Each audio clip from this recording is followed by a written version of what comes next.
You are listening to Radio Maria Canada. We now present the Health Hub, hosted by Kathy Biasi.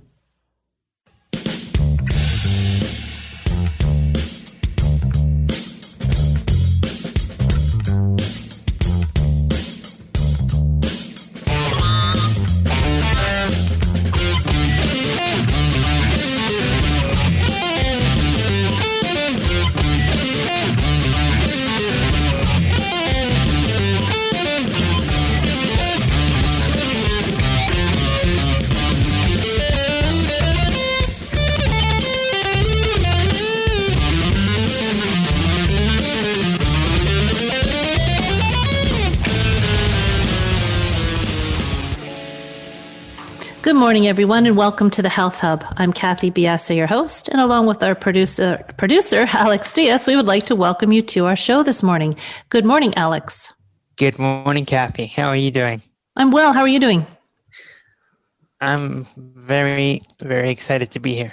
Excellent. Feeling good energy today, so it's good.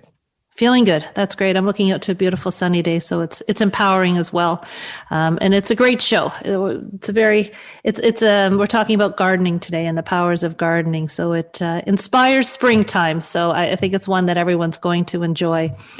Today's show is taped, so no opportunity for calling in, but please do follow us on our social sites. We are on Instagram, Twitter, and Facebook, and we are at the Health Hub RMC on all three locations. And please do feel free to email us at thh@radiomaria.ca and to subscribe to our podcast. We are the Health Hub on iTunes, SoundCloud, Spotify, all your favorite podcast platforms.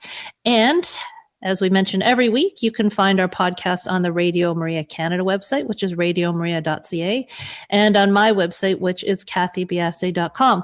And, do subscribe, and then you don't have to worry about searching these things down. It'll be sent directly to you.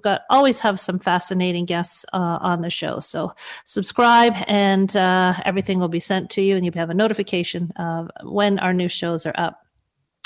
So as mentioned today, we're talking about gardening, and our guest is Dr. Sue Stuart-Smith, and she has written the book called The Well-Gardened Mind. And the timing of this book couldn't be better. And as you'll hear in the interview, excuse me, it was delayed a bit, but I think it was all for the best. And as karma would have it, it's a beautiful narrative on how gardening can empower us to reconnect with nature and really work on our mental health space. So quite enjoyable. It's a lovely book. I've read the book. It's wonderful. And I just want to read to you a couple of reviews that the book has had. Stuart-Smith delivers a thoroughly researched text based on her deep and wide reading about the history of gardening, her visits to many of the therapeutic garden sites she mentions, and her interviews with many people, professionals, and patients alike, full of surprise and wonder. This is a life-affirming study of the special pleasures of tending your garden and growing things. Stuart-Smith's heartfelt arguments for the benefits of nature and gardening for our mental health are informed by research in neuroscience and the evidence of patients who have improved through therapeutic gardening. And The Well-Gardened Mind provides a new perspective on the power of gardening to change people's lives. Here, Sue Stuart-Smith investigates the many ways in which mind and garden can interact and explores how the process of tending a plot can be a way of sustaining an innermost self. It's wonderful. It really is wonderful. It gives us lots of food for thought. And as she quotes there, says in the interview, plants the seeds of many things. So just a little bit about Sue Stuart-Smith. She is a psychiatrist, a psychotherapist, and author of The Well-Gardened Mind, a Sunday Times Bestseller. She studied English literature at the University of Cambridge before qualifying as a doctor and working in the National Health Services for many years, becoming the lead clinician for psychotherapy at Hertfordshire. She currently teaches at the Tavistock and Portman NHS Foundation Trust in London and is a consultant at DocHealth, a not-for-profit psychotherapeutic consultation service for doctors. She is married to Tom Stuart-Smith, the celebrated garden designer, and over 30 years together, they have created the wonderful barn garden in Hertfordshire. Her book, The Well-Gardened Mind, analyzes the relationship between gardening and mental health. some of the things that we talk about today is why gardening can be so therapeutic. What are some of the physiological responses to being in the garden, and how we can begin our gardening journey? So everybody, please do stay with us. This is a wonderful interview with Dr. Stuart-Smith. We will be back in a few minutes.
death and resurrection in every single seed.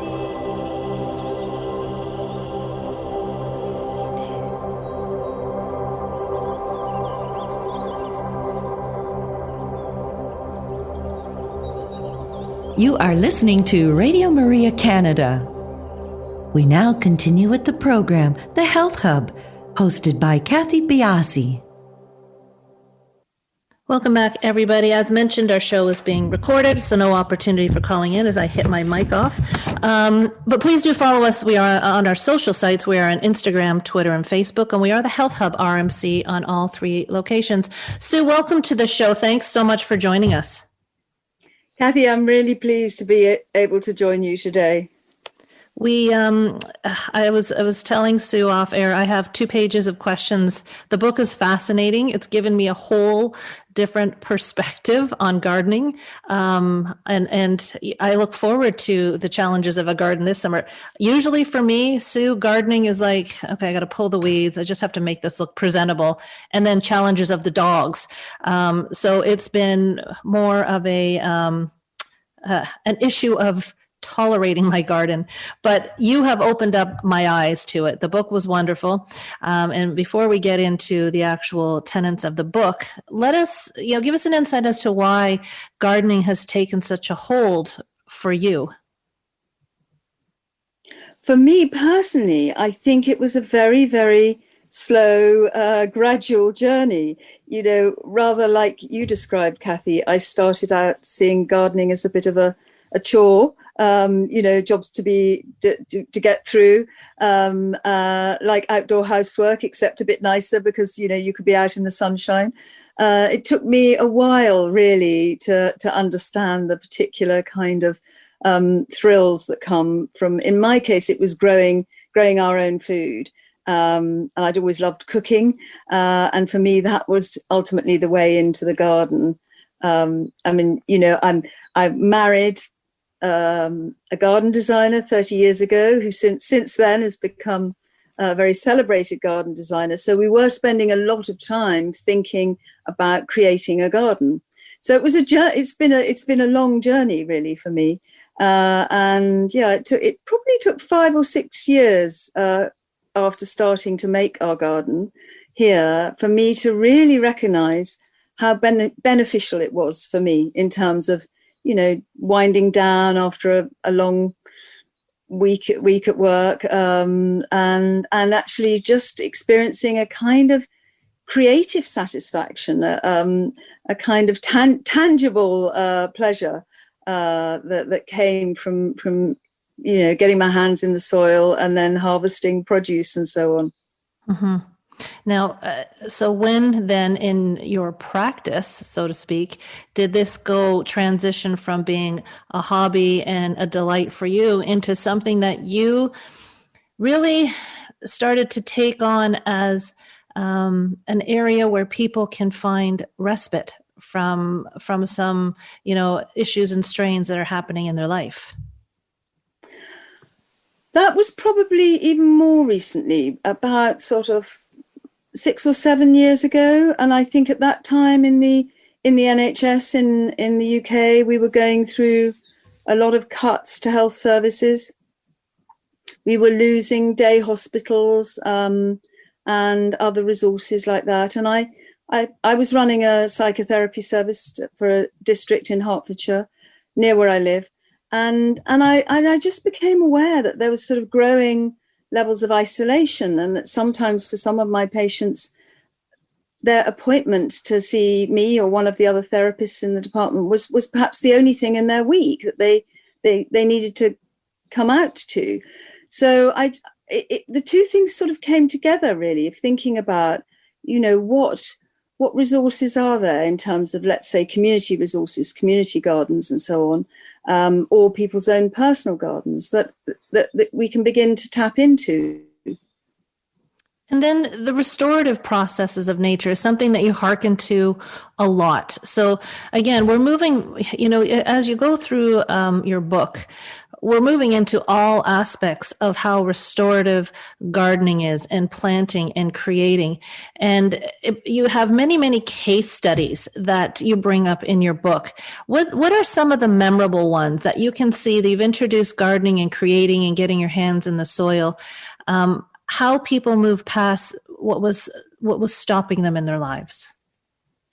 Well, I think one of the first cases that I mentioned in the book really sowed a seed in my mind quite a while ago, and it was a patient who in the book is known as Kay, and she was coming for psychotherapy, and she started gardening in midlife. She had teenage or late teenage children who were leaving home, and she'd had a very troubled past. And one day she said to me, "It's the only time I feel I'm good." And that really, really set me off thinking.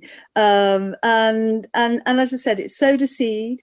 A few years later, I started researching to give a talk actually about gardening for the mind. And I began doing the research that sort of forms the foundation of the book. So that was a very significant case in a way. And then in order to write the book, I traveled and visited mental health projects, prison gardening projects, community projects, urban farms, and so on, and interviewed all sorts of people, many of whom don't appear in the book, but a number do, and really were able to kind of give quite eloquently, an idea of what it was, how deeply gardening had changed them. And changed their attitude to life. And I think in some cases really saved their lives. There are many instances in the book where you hearken back to times not modern, war times.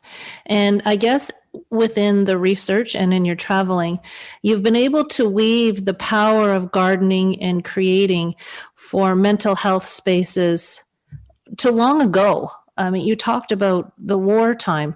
Can you give us some insight into why you incorporated that part of it into the book? Well, I think what I realized when I was researching the book is that on the one hand, there's a great deal of really important contemporary science that is showing us really how deeply and how significantly nature is crucial for our health, in terms of its effects on lowering cortisol levels. Green nature in particular helps reduce stress, but also reducing blood pressure and improving mood and so on. So on the one hand, there are more and more studies coming out confirming that. So in that sense, it feels like quite a revelation. But of course, it's something that we've forgotten, that we've lost touch with culturally. And I felt that we needed to acknowledge that going right back to ancient times, that actually people understood this intuitively, and that, for example, the Middle Ages, the medieval monasteries, the gardens there were very much about healing, both places to work in the garden, to grow food and herbs, so on, but also places for quiet contemplation and sort of nourishing the soul. And then you mentioned war. The First World War, probably the birth of horticultural therapy, really, when just the scale of destruction and trauma that was experienced really led to a big movement to reconnect with the land, to reconnect with nature's powers of renewal, which I think give us a sense of hope more powerfully than anything else. Do you think that we really have lost our connection with nature? Is this one of the underlying issues? I shouldn't say underlying issues, but this disconnect with nature. Do you think it's a real problem? Yes, I do. And I became more and more convinced of that in my journey through writing the book. That actually at every level, whether it's about the way we've allowed the environments around us to degrade, the loss of biodiversity that's happened, right through to, the sort of the lack of nature in particularly the more deprived parts of cities. It's sort of not seen as necessary or worthwhile. And yet studies show that it can have really quite dramatic effects on things like reducing violence and improving mental health of people living in those areas. So I think we've really come to overlook it completely, and lost touch fundamentally with the fact that all life depends on plants, and that we do need to integrate our lives, reintegrate ourselves back into nature in some way. And, to be clear, you're not using gardening and creating as a distraction, right? You're using it as an incorporation to a more positive mental space, right? Yes, absolutely. I think one of the things which many people will have experienced very powerfully themselves at the beginning of the pandemic last spring is the fundamental way that gardening gives you a sense of a future.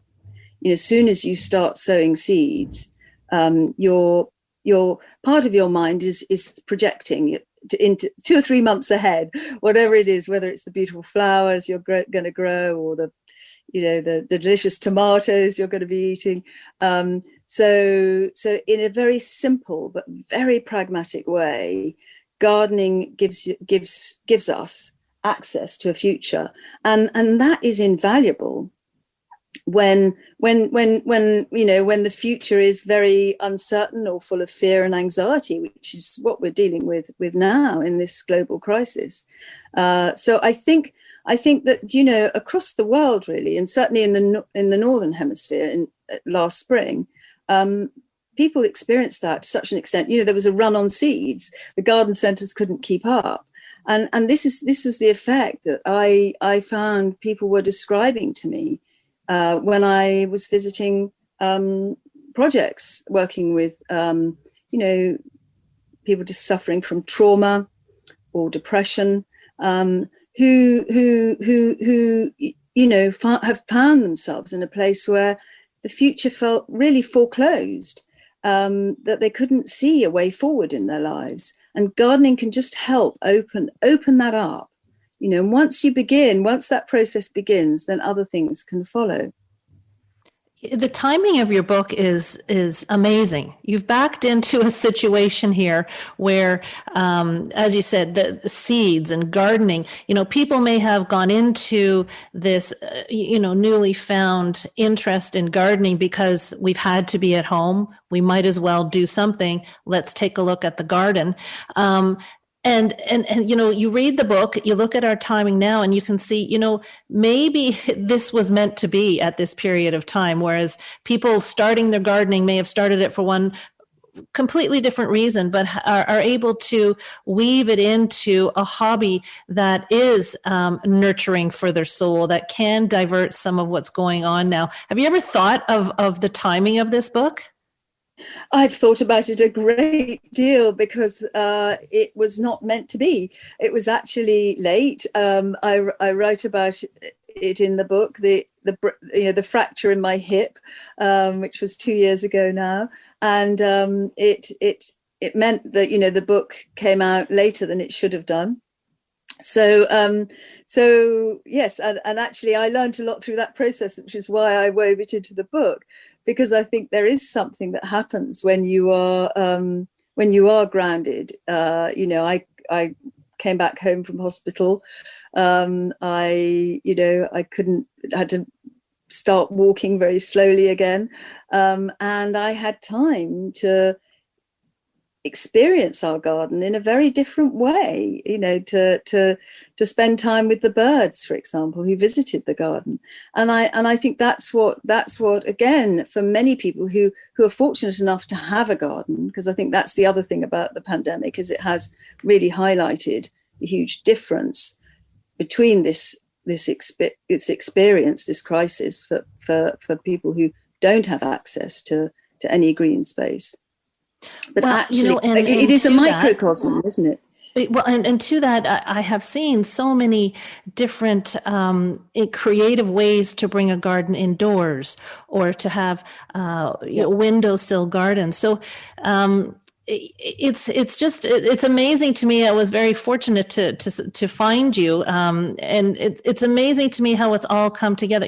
Heck, we have a lot of shade in our garden, and I've been extremely unsuccessful in cultivating things, which has led to my frustration of gardening. Plus, I have dogs who just are not interested in the way I want the garden to go.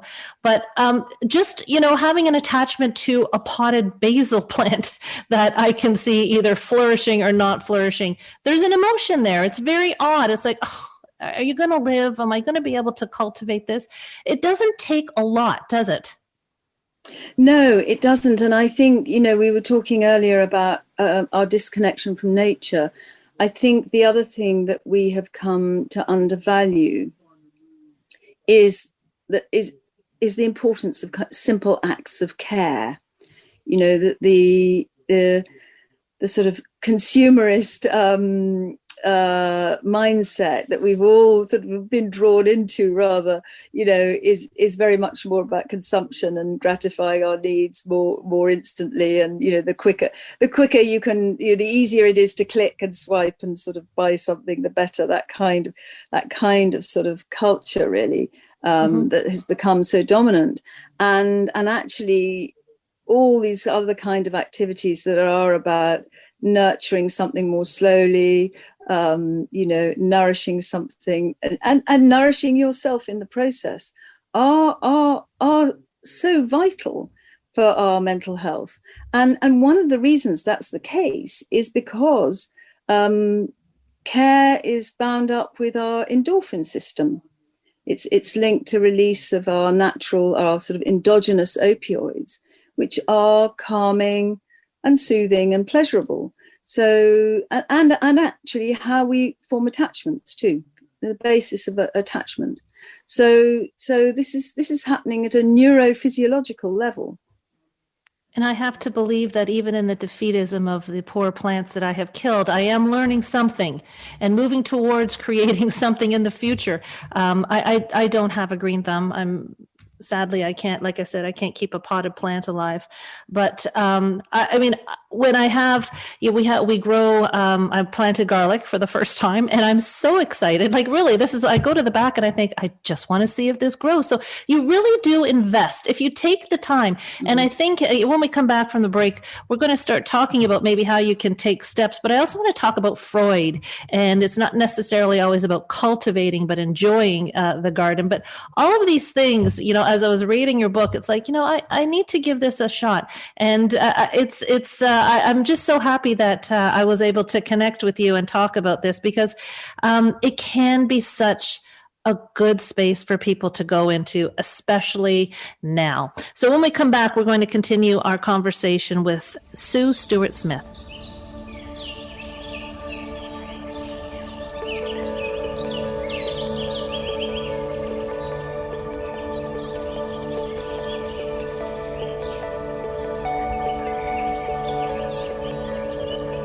You take our lives, flawed yet beautiful, restore, refine, Lord, you're merciful.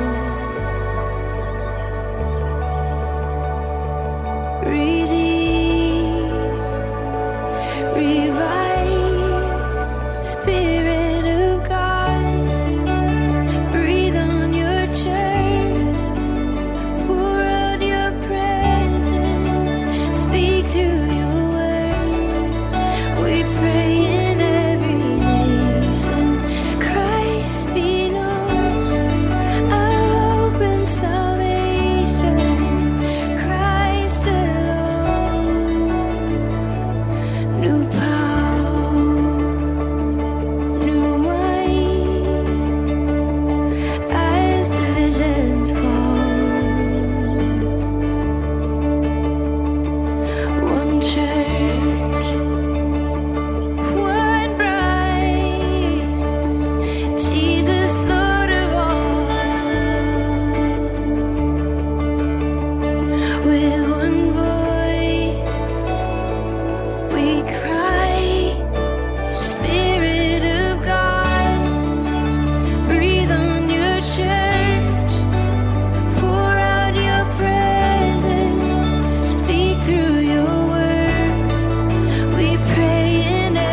So God, we pray to you, humble ourselves again. Lord, would you hear our cry? Lord, would you heal our land? That every eye will see, that every heart will know the one who took our sin, the one who died and rose. And when your kingdom comes, and when at last you call, we'll rise to worship you alone. Spirit of God, breathe on your church, pour out your presence, speak through your word. We pray in every nation, Christ be known, our hope and salvation, Christ alone. Spirit of God, breathe on your church, pour out your presence, speak through your word. We pray in every nation, Christ be known, our hope and salvation, Christ alone.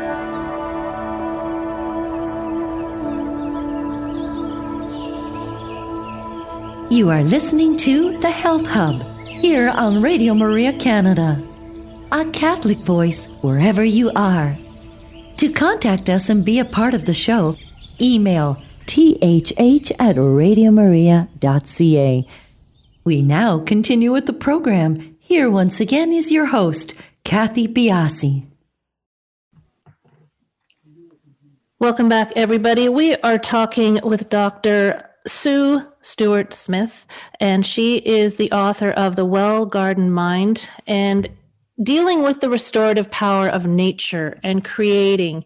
And it is a beautiful book that you can, in many different ways, I found that I could connect in many different ways. And I think, if I had to say the one overriding takeaway I have from the book is patience, and to maybe go forth into a garden and look at it differently, not as a chore, not as outside housework, as you mentioned, which is really brilliant, because I think that's exactly what I was thinking. But let's continue on with some of the subject matter in the book. And maybe where I want to start is at this space. Do you have to have a well laid out garden, a well manicured garden, to start getting the benefits of the psychological, the physiological aspects of gardening? Or can we start small and just learn as we go? Absolutely the latter, I think, Kathy. I think, in fact, sometimes the well-manicured garden can become a real burden because you are constantly, inevitably fighting a bit of battle with nature. The other thing that's very, very relevant to this is research that has shown that the more biodiversity, for example, there is in a garden, the more insects and birds that visit it, the wider range of plants in it, and so on. So actually, these gardens, when you have more of these things, they're actually more restorative than having a patch of lawn and not a lot else. So it's partly the complexity of a natural environment that is good. And one of my favorite strategies in my vegetable garden is sowing lots of annual flowers, many of which self-seed year on year. So the nasturtiums, the eschscholtzia, the verbena, and so on. And they're great for pollinators, and they're so beautiful. And I love the sense of, I never quite know where they're going to pop up. So I feel it's almost a bit of a dialogue between me and nature. Mm-hmm. This is a two-way process. And for me, that's the essence of gardening. For me, that's my personal take on it, or my personal style, I suppose. I just think the most important thing is not to take on too much, actually. and because that's when it becomes burdensome, and a worry, or another thing on your to-do list, which is, I think, counterproductive. You brought up the nasturtiums and the flowers and the annuals. We have focused on creating food. We have focused on actually the creative process of a garden. Let's flip it on over to sort of the beauty of the garden. If you don't have, and if you still haven't found that inner gardener in you, you can still find lots of benefit by walking gardens. And that is one of the main attractions when you go to some cities, is walking the beautiful gardens. And can you, if you are not yet in that space to cultivate, to create, can you find empowerment? Can you find psychological peace by walking through what I would call a space of beauty? Yes, of course. I think the most important thing is to be making sure that you are connecting with it, really taking it in through the senses, whether that's listening to the birds or the sound of the wind in the trees, taking in all the different changes of the light, the colors and so on, and different flowers, or the greenness of the vegetation. So as long as you're not sort of out there walking sort of with your headphones on and mentally in another place, then yes, I think that's absolutely right. Because one of the things we know is that kind of very grounded, being in the present moment, connecting through the body, connecting through the senses, is a very restorative state. It's a kind of mindful state. It's a way of being in the present, and it has good effects in the brain. It produces much more integration in the neural networks, and helps counteract stress. Freud was a big flower person, you pointed out in the book. And how did this benefit him? Well, yeah, he was really quite obsessed by flowers, and he was a great lover of beauty generally. And the more I researched Freud, the more I found there, because actually this aspect of his life hasn't really been all that well acknowledged. And so I did a lot of research, going through letters and memoirs about him, and discovered that really it was a thread that ran through his life from boyhood right up to when he died, when the garden was really crucial to coping with the end of life for him. So yeah, he once wrote, he didn't write it, he said it in an interview, flowers have neither conflicts or emotions. And I think what he's pointing to is something very, very important, which is that human relating is full of conflicts and emotions. It may be our most rewarding and our most important sort of connections, but at the same time, it makes huge demands on us. And when we relate to plants, whether that's flowers or trees, we're still in touch with life, but we can switch to a much more simple and less demanding and sometimes more restorative form of relating. So I think some of the peacefulness comes through that. You're not having to think about, what the plants think of you. And that, for instance, came through quite strongly in various interviews that I did. Some of which were on Rikers Island prison, where the prisoners said to me, the plants don't judge us. The plant, so there was no scope for feeling shame in front of a plant. You brought up the Rikers Island garden. I want you to explain that a bit more to us. I found it a very intriguing part of the book, something, I'm sure most people have no idea about. But again, the therapeutic value of this garden. Can you give us an insight into what you found there? Yes, I was very fortunate in being able to visit and interview both men and women working in the garden projects there, which are run by the Horticultural Society of New York. They've been working in Rikers for some time, actually, and the projects have grown considerably. There are now 8 gardens on Rikers.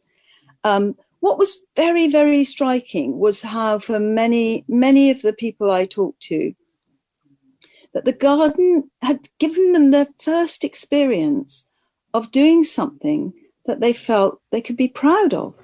And this is something that applies for other people too, that actually when you grow a squash plant, let's say, and then you make soup from it and you share the soup, and people say, wow, you grew that. The same with beautiful flowers, that sense of, oh wow, you grew this flower. And of course we're working with nature's powers of creativity, so we're getting a real leg up in terms of expressing our own creativity. So it's a very accessible way to feel that you've done something worthwhile. And the important thing about that, and in the prison situation, is it helps people feel, oh, maybe there is a different way. Maybe I can do something different. I don't always have to be on the wrong side of the tracks, as it were. Are you integrating gardening right into your practice? Into my practice now? Yeah.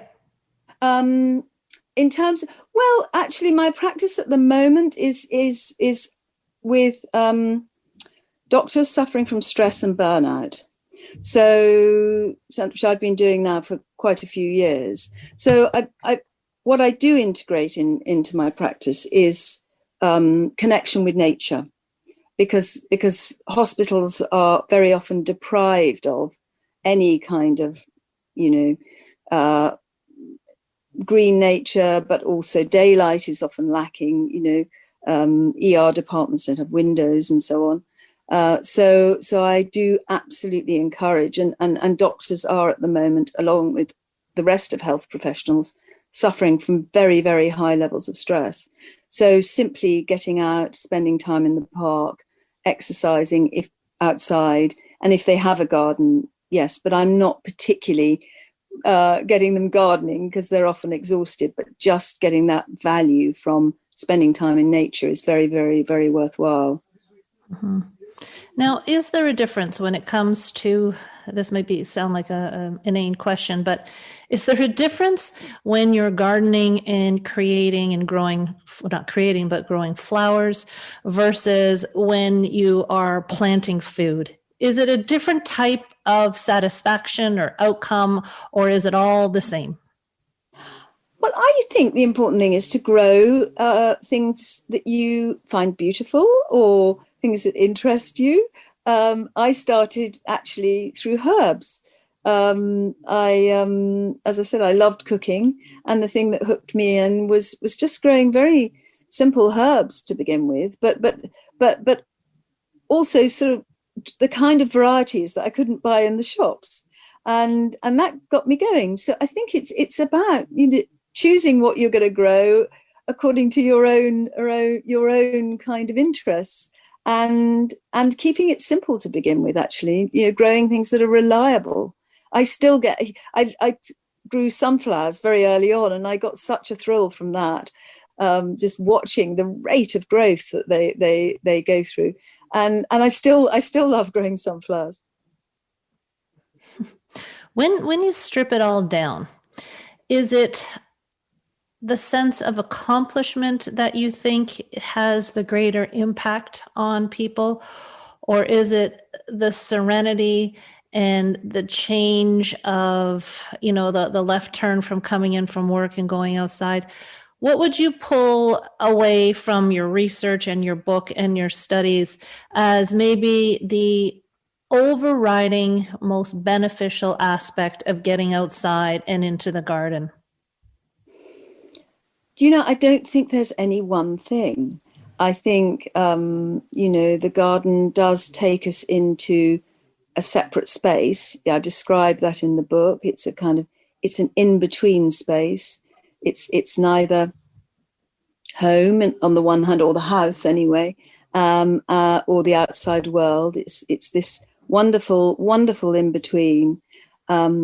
and so in that sense, it offers a refuge and a sense of safety, that we're kind of protected, but it's not an escape. I don't see it as an escape, because we are then working with the very stuff of life. We're in touch with the cycles of the cycle of the seasons, for example. We're in touch with all sorts of basic facts of life, basic realities. So I can't really say it's one thing. I guess it depends on why you're out there. Now, a question just popped into my mind. We're talking about getting out in nature and cultivating and so forth. Some people don't have that luxury. Can you find as much benefit cultivating indoors, having an indoor herb garden or a garden tower? Is there still the benefits that you've seen going outside, bringing it inside? I think bringing it inside is a great thing to do if you can't get outside. There are lots of studies that show benefits from cut flowers as well, in terms of reductions in stress and improvement in mood. But the same with houseplants. So I think it's really whatever is accessible, whatever's possible, just to find a way of integrating it into your life. Do the aromas of flowers have an impact, do you think? Yes, I do think so. Yes, and there's some fascinating research on that as well. I decided to look into this a bit and discovered that lavender, for instance, helps to raise levels of serotonin. But the one that fascinated me most was the smell of roses, which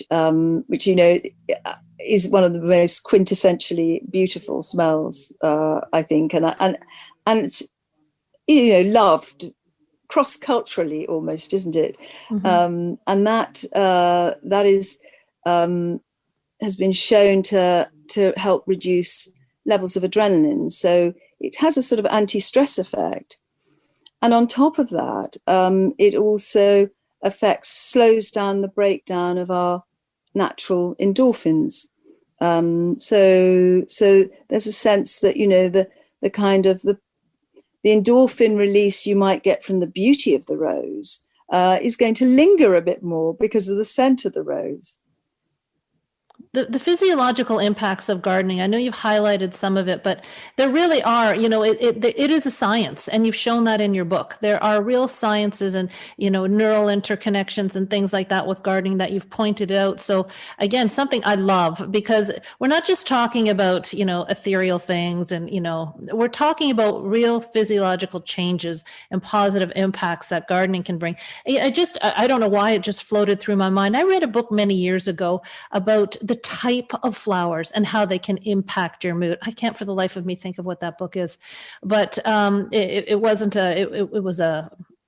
fiction book, but it was the genesis of it was a woman who actually looked at the impact of certain flowers when they were given and the reaction to them. And it was fascinating. So this idea of connecting with nature has, as you've said and pointed out in the book, it just goes back forever, whether it's the beauty, whether it's getting your hands in the soil, and likely because it actually impacts, all of our senses. And we can even say hearing, as you're cutting, and not as much maybe as impactful as visual and the sensual part, but gardening can just have a holistic impact on everything.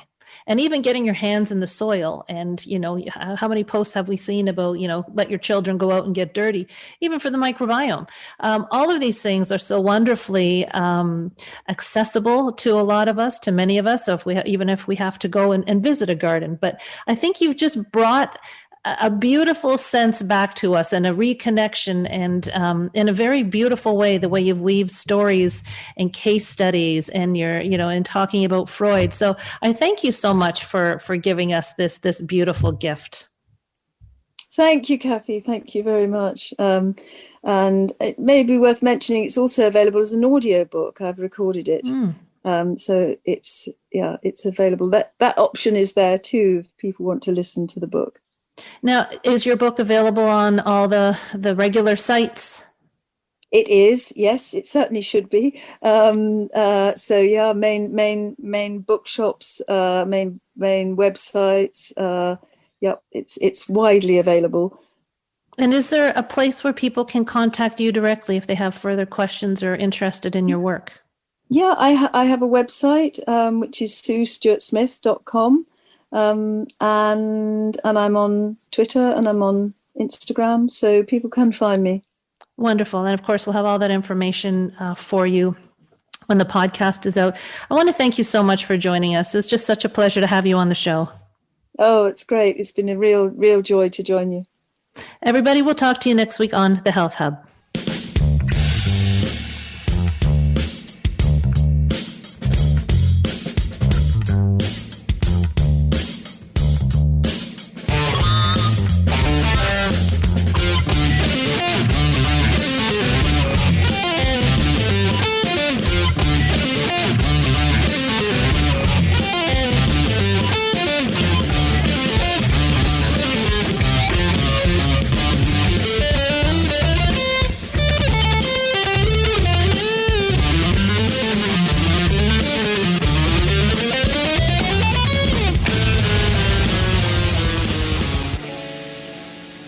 You have been listening to The Health Hub, hosted by